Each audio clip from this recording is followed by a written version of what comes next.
بسم اللہ الرحمن الرحیم الحمد للہ الحمد للہ الذی ہدانا للاسلام اشہد ان لا الہ الا اللہ وحدہ لا شریک لہ واشہد ان سیدنا وشفیعنا ومولانا محمدا عبدہ ورسولہ ارسلہ اللہ سبحانہ وتعالی إلى كافة الناس بشيرا ونذيرا وداعيا إلى الله بإذنه وسراجا منيرا صلوات الله تبارك وتعالى عليه وعلى آله وأصحابه وذرياته وأهل بيته وأهل طاعته وبارك وسلم تسليما كثيرا كثيرا أما بعد فأعوذ بالله من الشيطان الرجيم بسم الله الرحمن الرحيم وَإِذْ يَمْكُرُ بِكَ الَّذِينَ كَفَرُوا لِيُثْبِتُوكَ أَوْ يَقْتُلُوكَ أَوْ يُخْرِجُوكَ وَيَمْكُرُونَ وَيَمْكُرُ اللَّهُ وَاللَّهُ خَيْرُ الْمَاكِرِينَ۔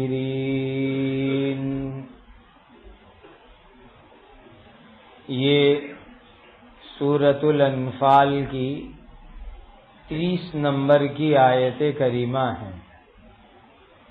اللہ سبحانہ و تعالی کے پاک ارشاد کا خلاصہ ہے،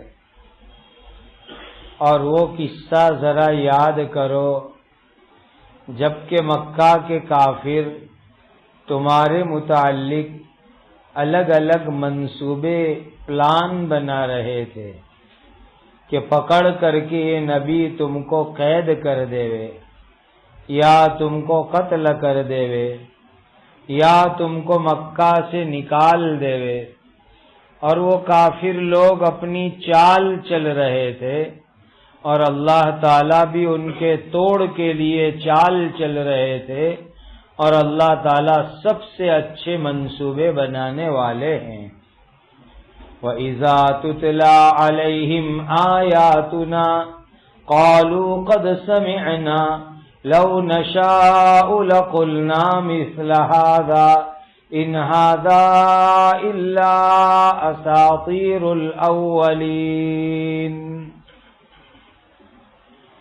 اور جب ان کافروں کے سامنے ہماری آیتیں پڑھ کر سنائی جاتی ہے تو وہ یوں کہتے ہیں کہ ہم نے تو آیتوں کو سن لیا، اگر ہم چاہیں تو ہم بھی اس قرآن جیسا کہہ سکتے ہیں۔ یہ تو پہلے لوگوں کی کہانیاں ہیں۔ وَإِذْ قَالُوا اللَّهُمَّ إِن كَانَ هَذَا هُوَ الْحَقُّ مِنْ عِندِكَ فَأَمْطِرْ عَلَيْنَا حِجَارَةً مِنَ السَّمَاءِ أَوْ ائْتِنَا بِعَذَابٍ أَلِيمٍ۔ اور ایک وقت وہ بھی تھا جب ان کافروں نے دعا میں کہا تھا، اے اللہ اگر یہ قرآن وہی حق بات ہے جو آپ کے یہاں سے اتر کر آیا ہے تو اس کو نہ ماننے کی وجہ سے ہم پر آسمان سے پتھروں کی بارش برسا دیجئے، یا آپ ہمارے پاس کوئی دردناک عذاب بھیج دیجئے۔ وَمَا كَانَ اللَّهُ لِيُعَذِّبَهُمْ وَأَنْتَ فِيهِمْ وَمَا كَانَ اللَّهُ مُعَذِّبَهُمْ وَهُمْ يَسْتَغْفِرُونَ۔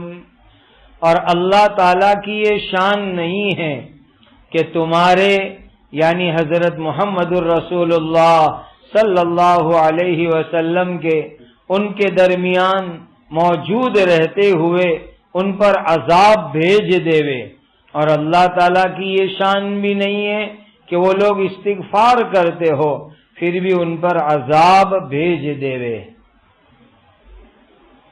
وما لهم الا يعذبهم الله وهم يصدون عن المسجد الحرام وما كانوا اولیاءه ان اولیاؤه الا المتقون ولكن اکثرهم لا يعلمون۔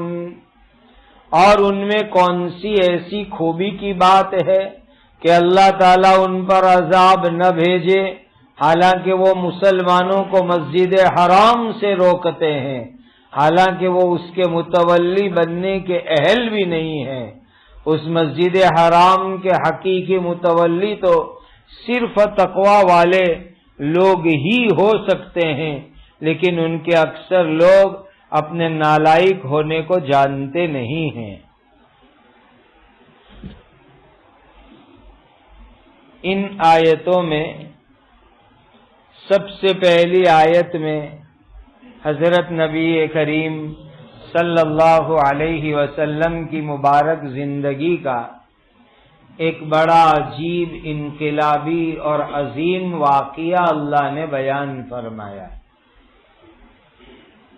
جس قصے کو ہم ہجرت کا مبارک قصہ کہتے ہیں۔ ہوا یہ کہ جب نبی کریم صلی اللہ علیہ وسلم 40 سال کی عمر میں اللہ نے آپ کو علل اعلان نبی بنایا، تو 13 سال تک بہت ہی پابندی سے مکہ مکرمہ میں حضور لوگوں کو ایمان کی دعوت دیتے رہے۔ اس درمیان جو ہر سال حج ہوتا تھا تو مدینہ منورہ سے بھی لوگ حج پڑھنے کے لیے آتے تھے، اور حج تو بہت پرانے زمانے سے چل رہا ہے، حضرت ابراہیم علیہ السلام کے مبارک زمانے سے حج چل رہا ہے۔ تو نبی کریم صلی اللہ علیہ وسلم سے پہلے جاہلیت کے زمانے میں بھی حج کیا جاتا تھا، اگرچہ اس میں طریقہ کچھ الگ ہوتا تھا، کچھ کام کاج الگ ہوتے تھے، باقی طواف بھی ہوتا تھا، مینا بھی جاتے تھے، عرفہ بھی جاتے تھے، مزدلفہ بھی جاتے تھے، سب کام ہوتے تھے، لیکن کچھ دوسرے بھی کام ہوا کرتے تھے۔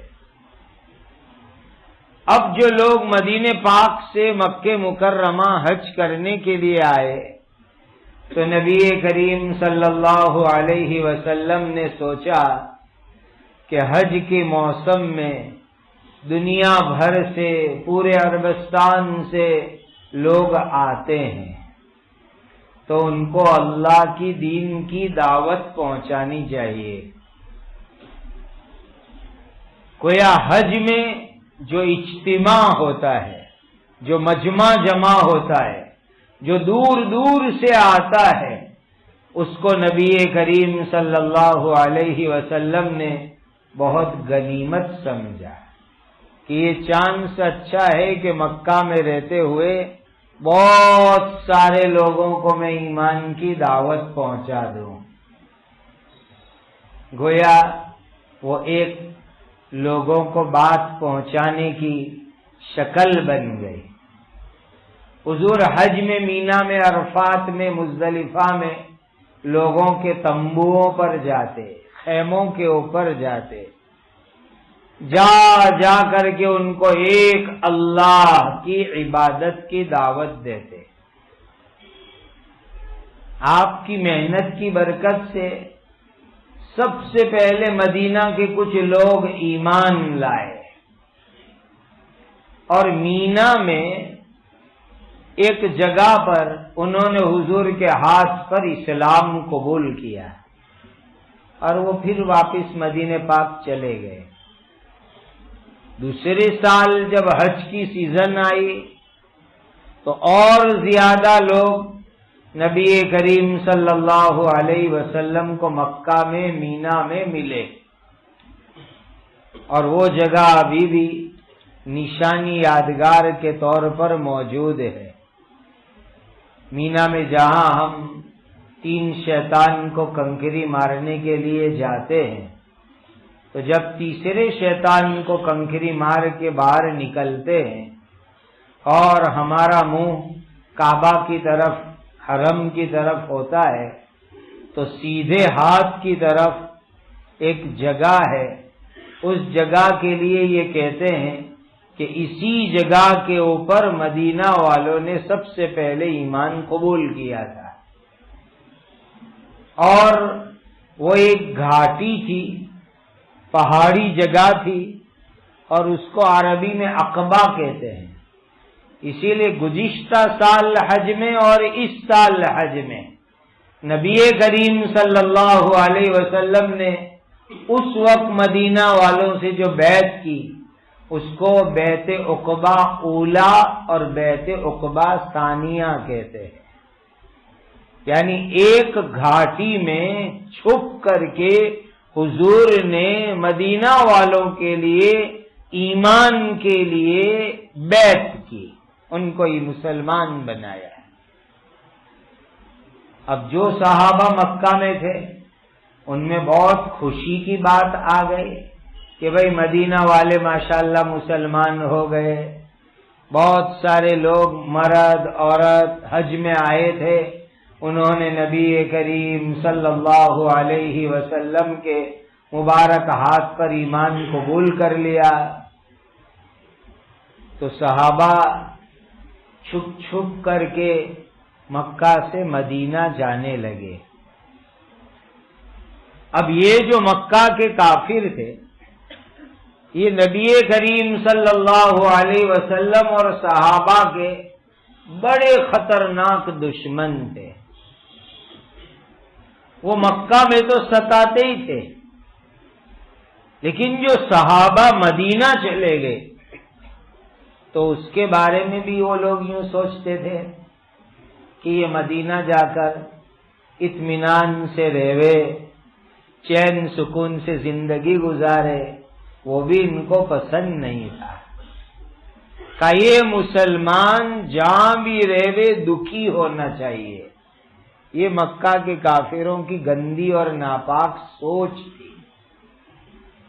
اب یہ دیکھ رہے ہیں کہ صحابہ چھپ چھپ کے مدینہ جا رہے ہیں، تو ان کو ایسا اندازہ ہو گیا کہ کسی دن خود حضرت نبی پاک صلی اللہ علیہ وسلم بھی مدینہ چلے جائیں گے۔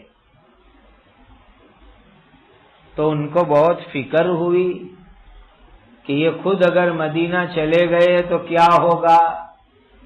اسی لیے قریش اور مکہ کے اندر جو اس زمانے کے بڑے بڑے کافر سردار تھے، لیڈر لوگ تھے، انہوں نے ایک ایمرجنسی مشورہ رکھا، ایک میٹنگ رکھی، اور ایک جگہ تھی جس کا نام ہے دار الندوہ، یعنی مشورہ کرنے کی جگہ۔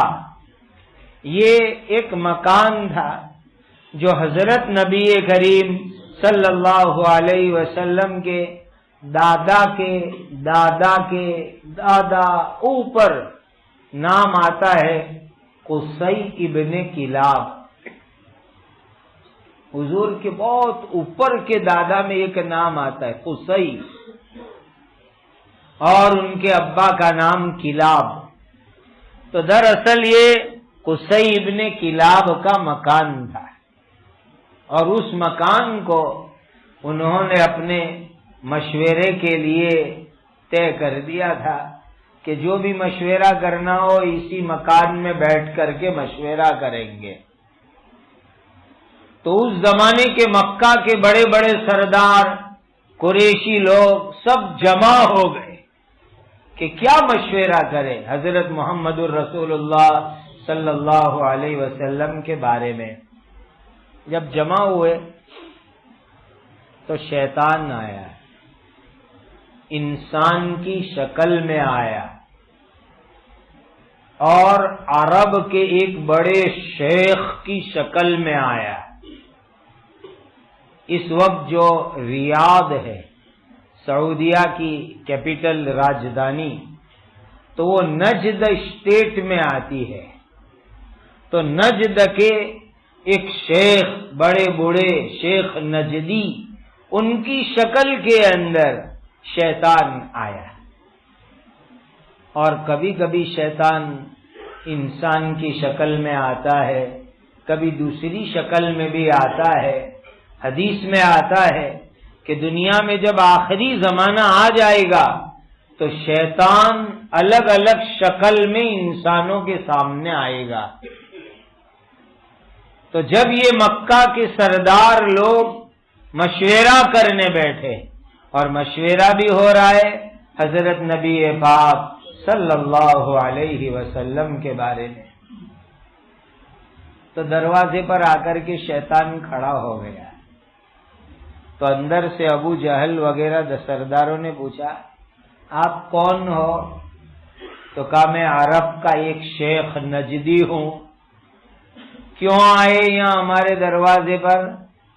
کہ تم لوگ ایک بہت بڑا مشورہ کر رہے ہو، تو میں قومی ہمدردی میں آ گیا کہ میں بھی کوئی رائے تم کو دوں، اور تم بہت بڑا اہم مشورہ کرنے بیٹھے ہو، تو میری رائے سے بھی تم کو کچھ فائدہ ہوگا، اسی لیے میں آ گیا۔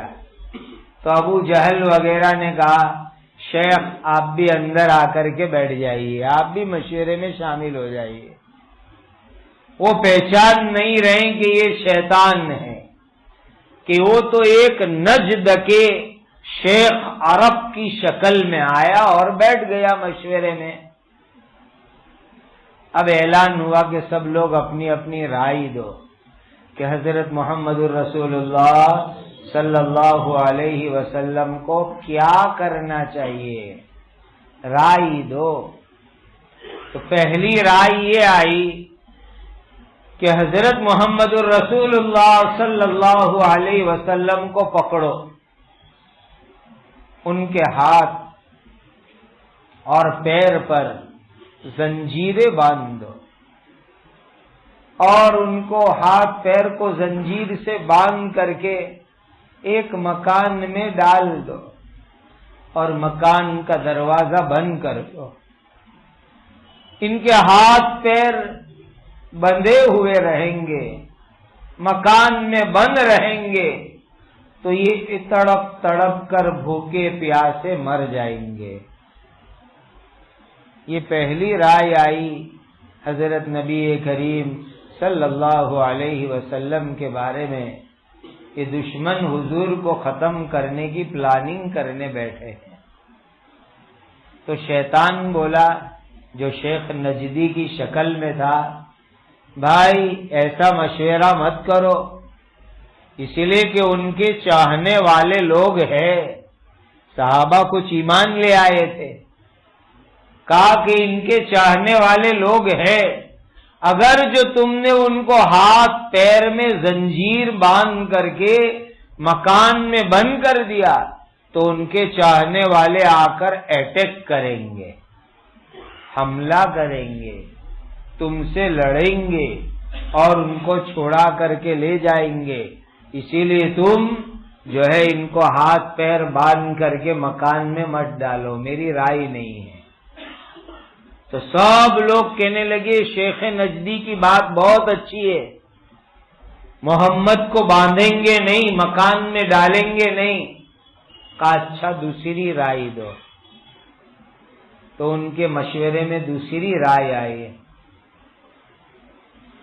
کہ ان کو مکہ سے باہر نکال دو، جلا وطن کر دو، تڑی پار کر دو، ان کو کہو کہ تم مکہ سے نکل کے چلے جاؤ اور دوسری جگہ جا کے تم کو جو کرنا ہو کرو، یہاں مکہ میں تم نہیں رہ سکتے، ان کو نکالو مکہ سے۔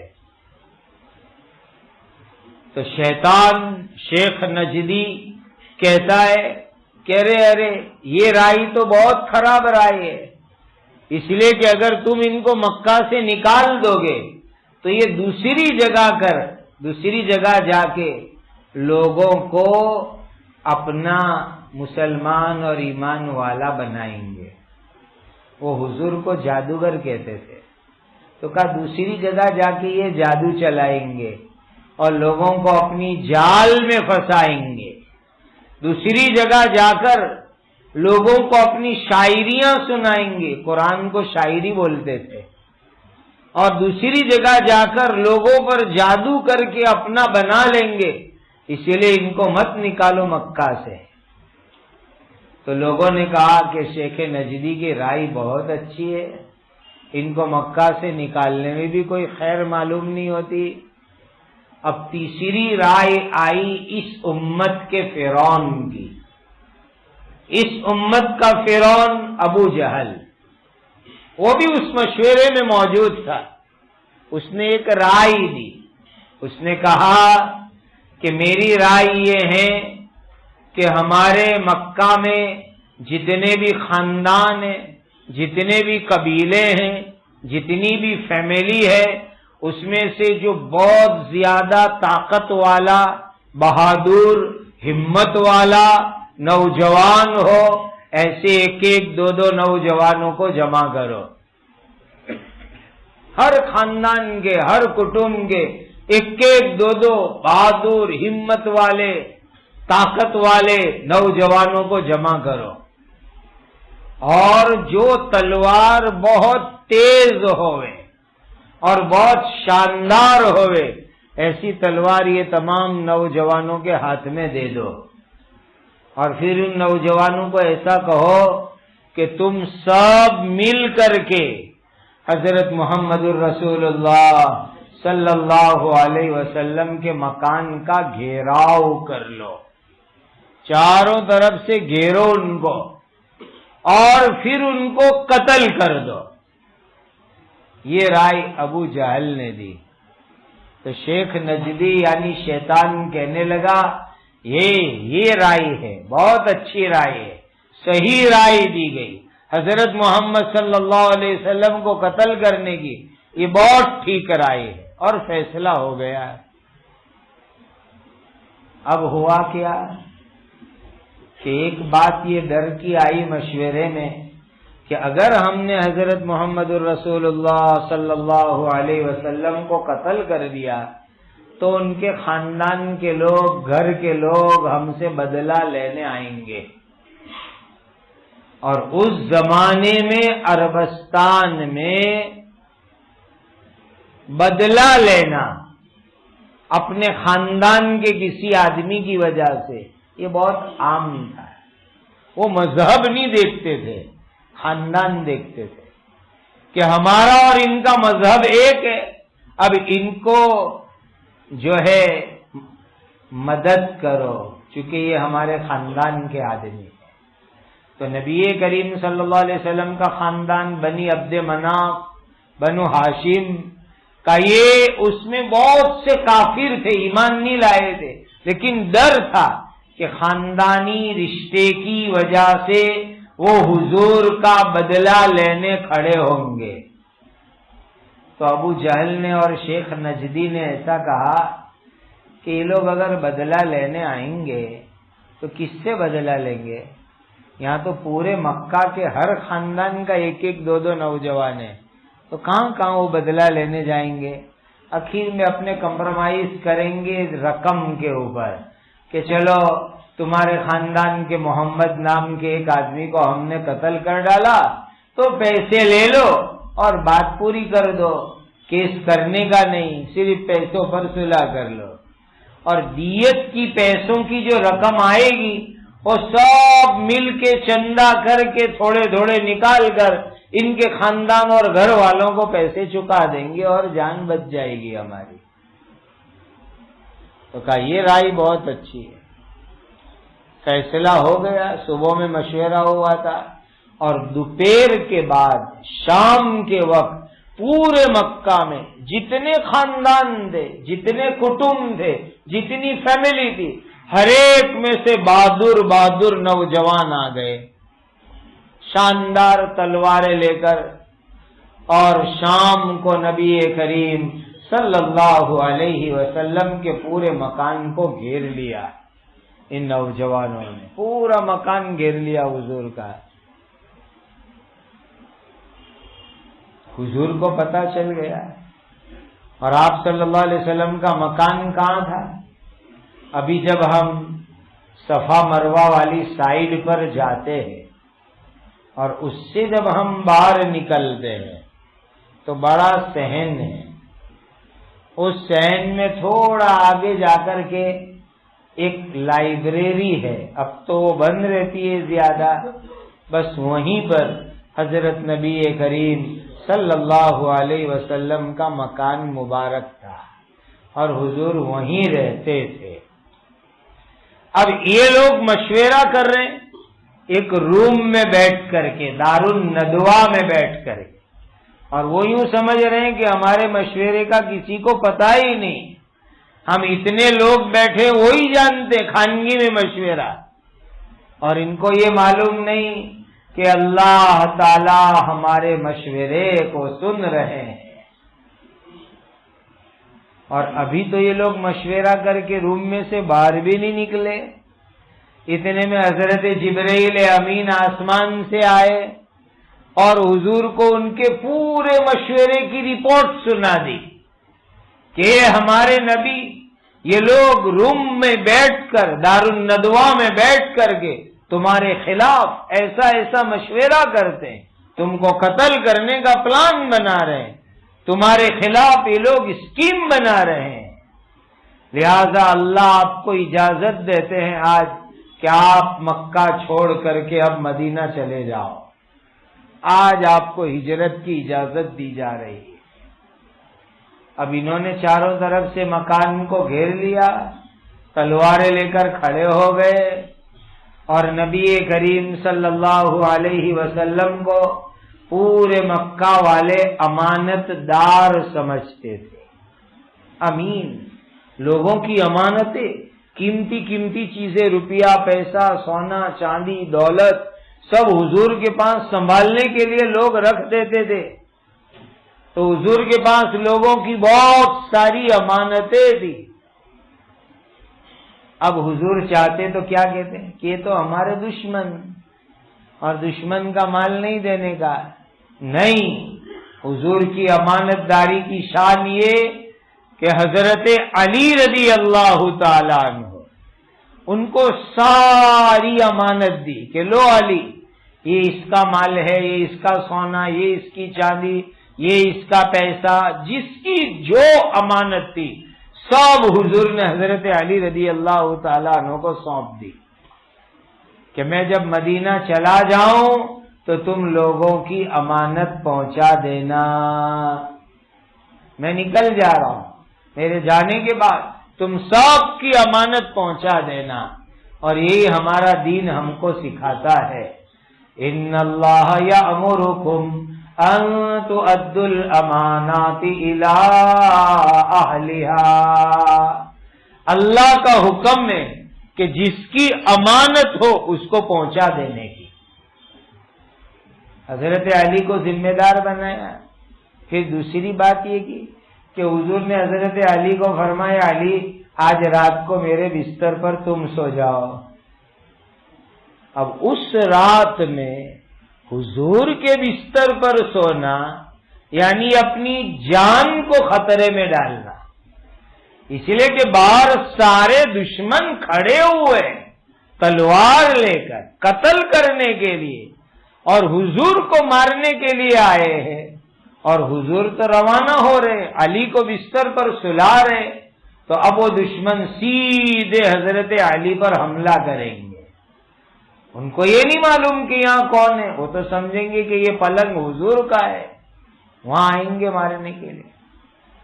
حضرت علی رضی اللہ تعالیٰ عنہ کی ہمت دیکھو، حضور سے محبت اور پیار دیکھو کہ جان کا خطرہ ہے، پھر بھی حضرت علی رضی اللہ تعالی عنہ نبی کریم صلی اللہ علیہ وسلم کے بستر پر سو گئے. جان کی بازی لگا دی حضور کی محبت میں. پھر حضور باہر نکلے تو یہ جتنے بھی نوجوان تلوار لے کے کھڑے ہوئے تھے یہ تمام کے تمام نوجوان حضور کے لیے کچھ کچھ باتیں بول رہے تھے، بک رہے تھے. تو حضور نے کھڑے ہو کے ان کا جواب بھی دیا بات کا، لیکن وہ دیکھ نہیں سکے. ان کی آنکھوں پر اللہ نے پردہ ڈال دیا، وہ دیکھ نہیں سکے حضور کو. سورہ یاسین میں جو آیت ہے وَجَعَلْنَا مِن بَيْنِ أَيْدِيهِمْ سَدًّا وَمِنْ خَلْفِهِمْ سَدًّا فَأَغْشَيْنَاهُمْ فَهُمْ لَا يُبْصِرُونَ. اللہ نے ان کے آگے پیچھے پردے ڈال دی اور وہ حضور کو دیکھ نہیں سکے. حضور ان کی بات کا جواب بھی دے رہے لیکن دیکھ نہیں رہے حضور کو. پھر نبی کریم صلی اللہ علیہ وسلم نے مٹی اٹھائی اپنی مٹھی میں، یہ مٹھی کہلاتی ہے. حضور نے مٹی اٹھائی اور جتنے نوجوان وہاں کھڑے ہوئے تھے ان کے سروں کے اوپر وہ مٹی ڈال دی. سب کے سر پر مٹی گری لیکن ان کو کوئی بھان نہیں، احساس نہیں، سمجھ میں نہیں آیا کیا ہو رہا ہے.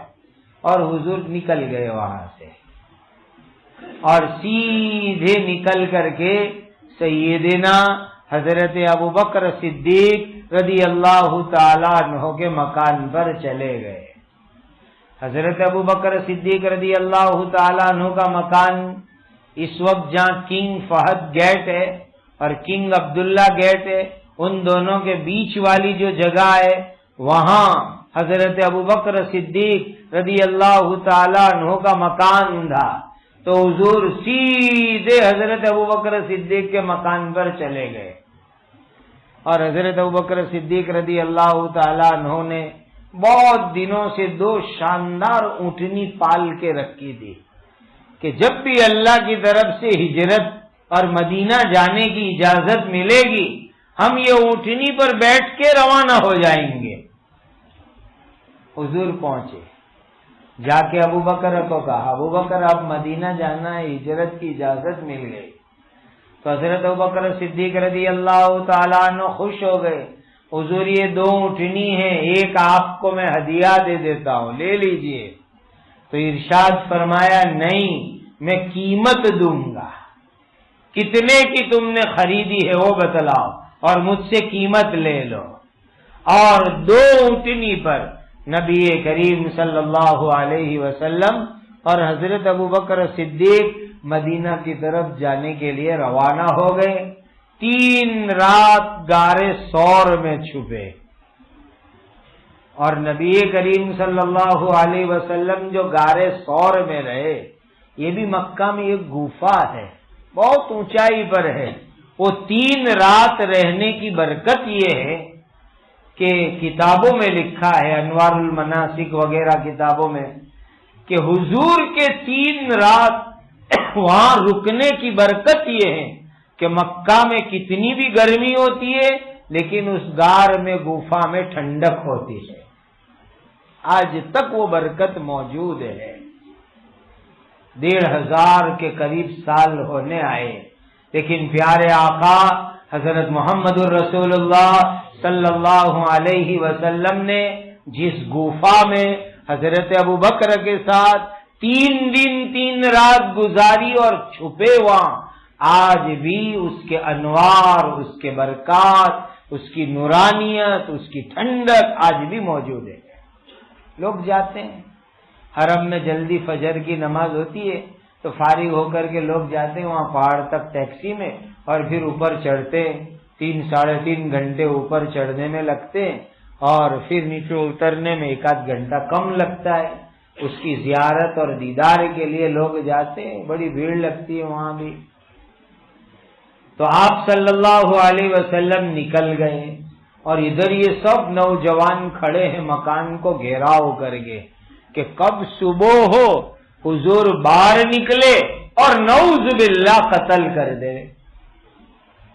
تو کوئی آدمی آیا، انہوں نے آ کر کے ان کو کہا یہاں کیا کر رہے ہو؟ کہا محمد صلی اللہ علیہ وسلم کو گھیر کے کھڑے. کہا کیوں؟ کہا قتل کرنے. کہا تم بیوقوف لوگ ہیں، وہ تو کب سے چلے گئے، وہ اندر ہے ہی نہیں. وہ تو کب سے چلے گئے. دیکھو تمہارے سر پر مٹی ڈال کے گئے ہو تو سب نے اپنے سر دیکھے, ہاں واقعتاً مٹی ہے.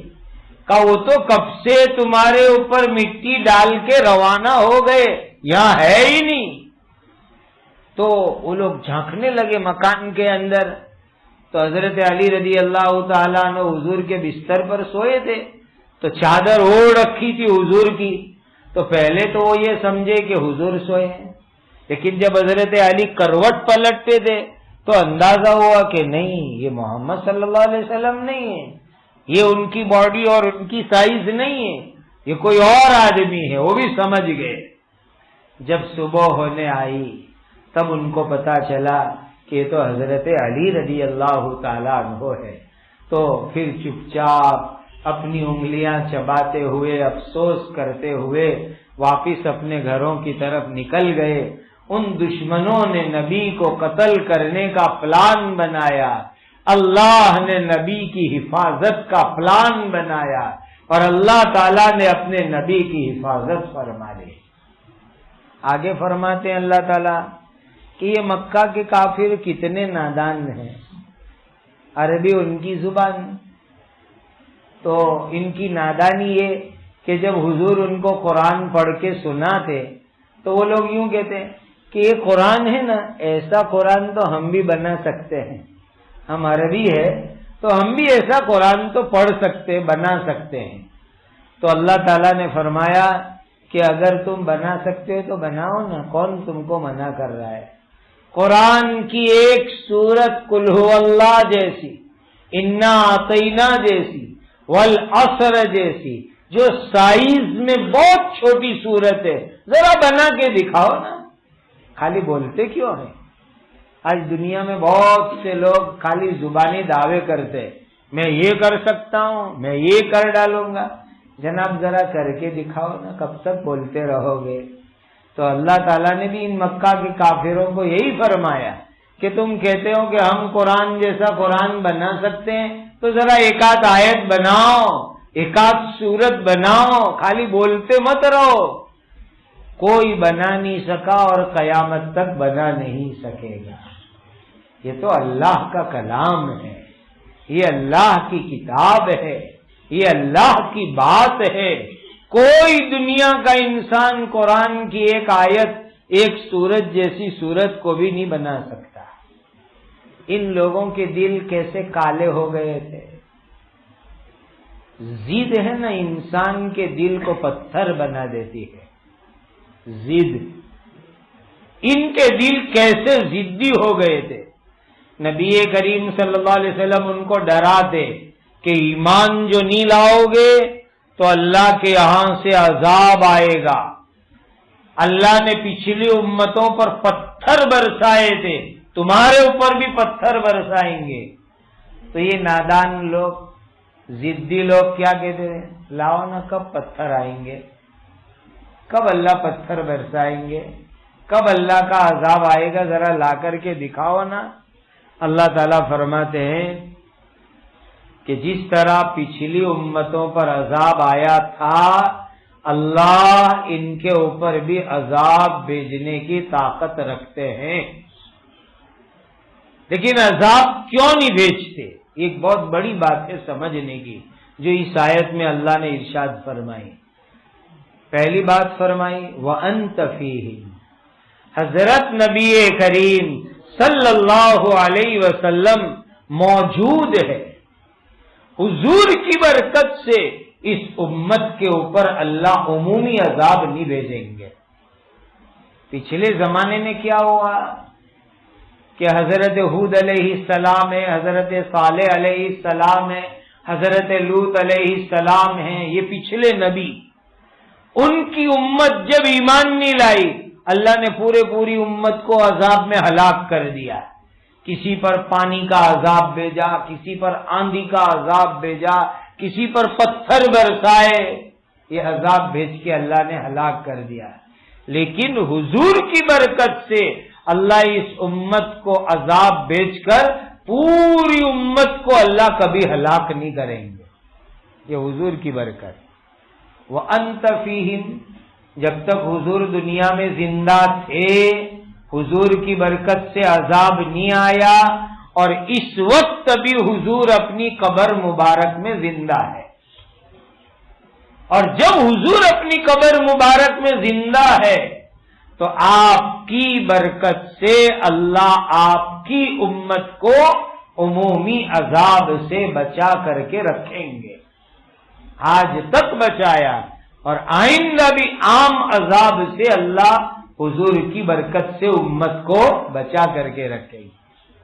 اور دوسری بڑی بات کیا کہ پچھلے نبیوں کے زمانے میں جب عذاب آیا تو عذاب کی سسٹم یہ ہوتی تھی کہ اللہ پہلے نبی کو ہٹا دیتے تھے وہاں سے۔ حضرت لوط علیہ السلام کو کہا جاؤ تم چلے جاؤ، حضرت لوط علیہ السلام چلے گئے، ایمان والے بھی چلے گئے، تب جا کے اللہ نے پوری بستی کو الٹ دیا اٹھا کر کے۔ حضرت صالح علیہ السلام کو کہا جاؤ بستی چھوڑ کے چلے جاؤ، پھر اللہ نے وہاں عذاب بھیجا۔ تو اللہ پہلے نبی کو ہٹا لیتے پھر بستی پر عذاب بھیجتے، اور حضور کو تو ہٹانے کا سوال نہیں، حضور تو اپنی امت کے بیچ میں مدینہ کے دل میں آرام فرما رہے، قیامت تک آرام فرما رہے، اس لیے اس امت کے اوپر عذاب آنے کا سوال ہی نہیں ہوتا۔ جیسا عمومی عذاب پچھلی امتوں پر آیا، پہلے نبی کو ہٹایا پھر عذاب آیا، اللہ ہمارے حضور کو وہیں مدینہ میں رکھا، مکہ میں رکھا، زندگی میں رکھا، اور وفات کے بعد مدینہ کے سینے میں حضور کو رکھا۔ آپ کی برکت سے قیامت تک امت پر عذاب نہیں آئے گا۔ اور دوسری بڑی بات کیا، وَمَا كَانَ اللَّهُ مُعَذِّبَهُمْ وَهُمْ يَسْتَغْفِرُونَ، استغفار کی برکت سے اللہ کا عذاب دور ہو جاتا ہے۔ استغفار میننگ اللہ سے معافی مانگنا۔ یہ قریشی لوگ تفسیروں میں عجیب بات لکھی ہے، یہ مکہ کے قریشی کافر جو 365 بت کی عبادت کرتے تھے، لیکن جب طواف کرتے تھے تو طواف کرتے کرتے غفرانک، اللہ معاف کر دو، صفا مروہ پر دوڑتے تو بولتے غفرانک، اے اللہ معاف کر دو۔ یہ کفر کے ساتھ، شرک کے ساتھ ایک اللہ کے سامنے معافی کے کلمے پڑھتے تھے، اللہ نے اس کلمے کی لاج رکھ کر کے ان کو عذاب سے بچا لیا، استغفار کی برکت سے بڑا عام عذاب نہیں آیا۔ تو جب ایک کافر قوم، بت پرست قوم، جب اللہ کے نبی کی دشمنی کرنے والی قوم جب اللہ کے سامنے کہے کہ اللہ معاف کرو، اللہ معاف کرو، اللہ معاف کرو، تو اللہ تعالیٰ ان سے عذاب کو دور کر دے، تو ہم تو الحمدللہ ایمان والے ہیں، حضرت نبی کریم صلی اللہ علیہ وسلم پر ایمان رکھتے، قرآن پر ایمان رکھتے۔ اگر ہم سچے دل سے استغفار کریں گے تو اللہ عذاب کو، مصیبت کو، تکلیف کو، الجھن کو، تنگیوں کو دور فرما دیں گے، اور جب تک یہ امت استغفار کرے گی اللہ عذاب کو دفع کر دیں گے۔ اور یہی اس وقت پوری دنیا کے مسلمانوں کو کرنا ہے کہ استغفار، اللہ سے معافی مانگنا، تو اللہ اس کی برکت سے یہ چھوٹے موٹے جو عذاب کی شکلیں دکھ رہی ہے اس کو بھی اللہ تعالیٰ ختم فرما دیں گے۔ یہ ہے امت کو کرنے کے کام۔ اللہ ہم سب کو نبی کریم صلی اللہ علیہ وسلم کی محبت عطا فرمائے، اللہ ہمیں کامل استغفار کرنے والا بنا دے، اور استغفار کے برکات اور انوار سے اللہ تعالی ہم سب کو مالا مال فرمائے۔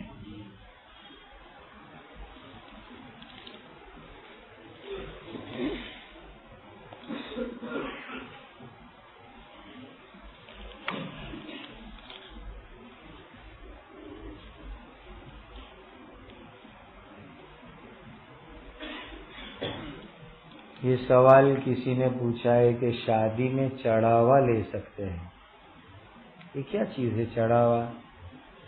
اگر اس کا معنی ہے کہ جو شادی میں گفٹ دیتے، ہدیہ دیتے، اسی کو چڑھاوا کہتے ہیں، تو اگر کوئی آدمی اخلاص سے دلہے یا دلہن کو ہدیہ دے تو یہ ہدیہ دینا لینا اخلاص سے جائز ہے۔ اخلاص کا میننگ کیا کہ دے دیا نکاح کے نسبت سے اور لے کے رکھ لیا، استعمال کر لیا۔ اب اس میں شکل غلط کہاں ہوتی ہے وہ سمجھا، کس نے کتنا دیا وہ نوٹ کیا کہ بھائی فلاں نے رشتہ دار نے اتنے دیے، تو اب ان کے یہاں شادی آئی تو نوٹ کھول کے دیکھنے کی کہ انہوں نے اپنے کو کتنا دیا تھا، تو اپنے کو بھی اب اتنا دینے کا، یہ ہے غلط طریقہ کہ اس کو ریکارڈ رکھے۔ اور ریکارڈ کیوں رکھا؟ تاکہ ان کے گھر میں جب شادی کا پرسنگ آئے گا تو ہم بھی ان کو اتنا دیں گے، یا یہ کہ اتنے سال کے بعد ہو رہا ہے تو مارکیٹ بدلی تو بھاؤ دیکھ کے تھوڑا بہت زیادہ دیں گے۔ یہ چیز غلط ہے، یہ طریقہ غلط ہے۔ باقی یہ ہے کہ اخلاص سے دلہے دلہن کو آپ کچھ ہدیہ دو، یہ کوئی غلط چیز نہیں ہے، لیکن اس کو نوٹ کر کے رکھنا اور آئندہ جو ہے دینا، جس کو ہمارے یہاں ویوہار کرنا بھی کہتے ہیں، یہ شکل جائز نہیں ہے۔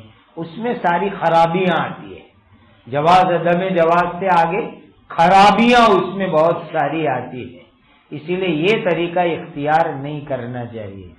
اور بہت سے لوگ تو کیا کرتے ہیں، مثلا شادی کا منڈپ بنایا تو جہاں سے لوگوں کی نکلنے کی جگہ ہوتی ہے وہیں ٹیبل کرسی لگوا دیتے ہیں کہ کوئی مفت میں کھا کے چلا نہیں جاوے، کم سے کم جتنا کھایا اتنا تو لکھوا کے جاوے۔ تو تم نے شادی کے ولیمے کی خوشی میں دعوت کی یا یہ کہ ہوٹل کا بل لے کر کے کھلا رہے ہو، وہی سمجھ میں نہیں آتا ہے۔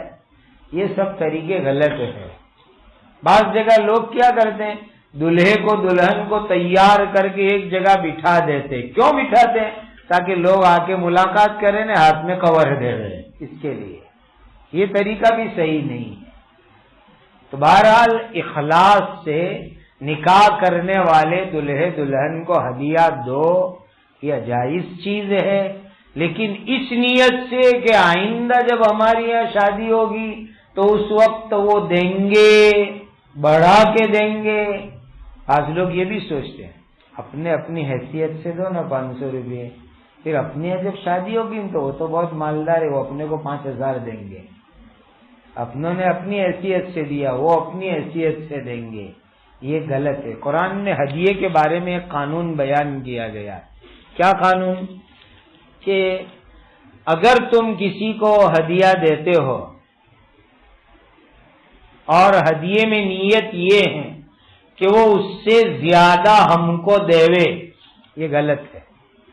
صاف آیت ہے قرآن مجید کے اندر کہ ہدیہ اس نیت سے دو کہ وہ ہم کو زیادہ دیوے، یہ غلط ہے۔ ہدیہ بات ختم ہو گئی۔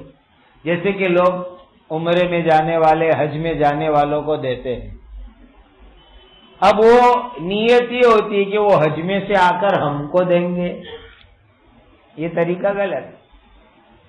دیا ہدیہ، لے لو، بات ختم، آ کے کھجور پانی کھاؤ جاؤ، اور کوئی امید مت رکھو ہم سے کہ تم نے 25,000 کا کور دیا تھا تو ہمارے لیے مدینہ سے کیا لائے۔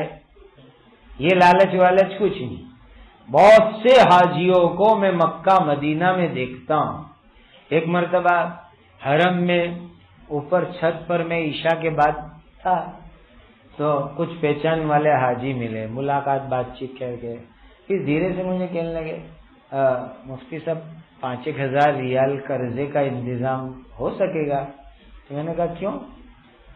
میں جانتا ہوں مجھ سے مالدار لوگ ظاہر میں دکھنے میں، تو کہا کہ وہ آتے وقت وہ سب کے کور لیے تھے تو ان کی ایک لمبی لسٹ ہے، تو سب کے لیے ہم لوگ مدینہ سے سننا لے جانا چاہتے ہیں کہ کسی کے لیے ایک ویٹی لے جاوے، کسی کے لیے چوڑیاں لے جاوے، جتنا ہدیہ جس نے جیسا دیا تو وہ لسٹ ہے، اس حساب سے سب کے لیے لے جانا چاہتے ہیں، اور پیسوں میں تھوڑی سیٹنگ نہیں ہو رہی ہے۔ میں نے کہا اللہ کے بندو، ہدیہ اس لیے تھوڑا ہی لیا جاتا ہے، یہ تو ویپار ہو گیا ہے۔ یہاں ہو طواف کرو، اور سب ہدیہ کرنے والوں کو ایصال ثواب کر دو اور دعا مانگ دو، بس یہ ہو گیا۔ یہ وہ لے جانے کے چکر میں مت پڑو۔ اب یہ ایک رواج ہماری یہاں بن گیا کہ جو لوگ حاجیوں کو عمرے والے کو دیتے ہیں اور لالچ یہی کہ آنے کے بعد ہم کو کتنی بڑی تھیلی ملتی ہے، مصلا، برقعے، تسبیح، کھجور کا پوڑی کا، زمزم کا بوتل، تسبیح اور بھی آلتو فالتو چیزیں سب بھر بھر کے۔ یہ طریقہ غلط ہے، یہ بند کرو یہ سسٹم۔ ہدیہ سنت کی نیت سے کہ اللہ کے نبی صلی اللہ علیہ وسلم ہدیہ دیتے تھے، لیتے تھے، ہدیے سے محبت بڑھتی ہے، اس نیت سے ہدیہ دو لو، اس کو ویپار مت بناؤ، یہ چیز غلط ہے۔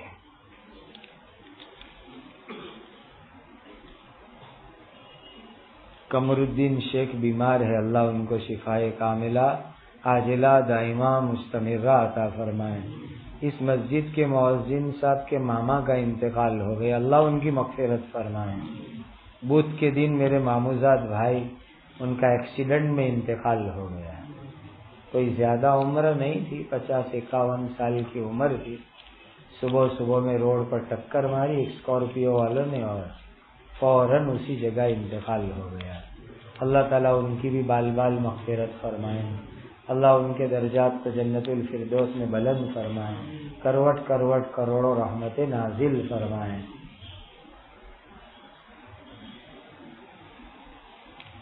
درود شریف پڑھ لو۔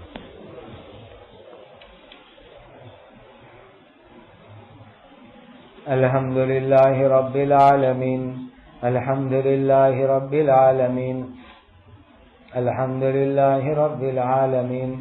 اللہم صل علی سیدنا محمد وعلی آل سیدنا محمد صلاۃ تنجینا بها من جمیع الاحوال والآفات وتقضی لنا بها جمیع الحاجات وتطہرنا بها من جمیع السیئات وترفعنا بها عندک اعلی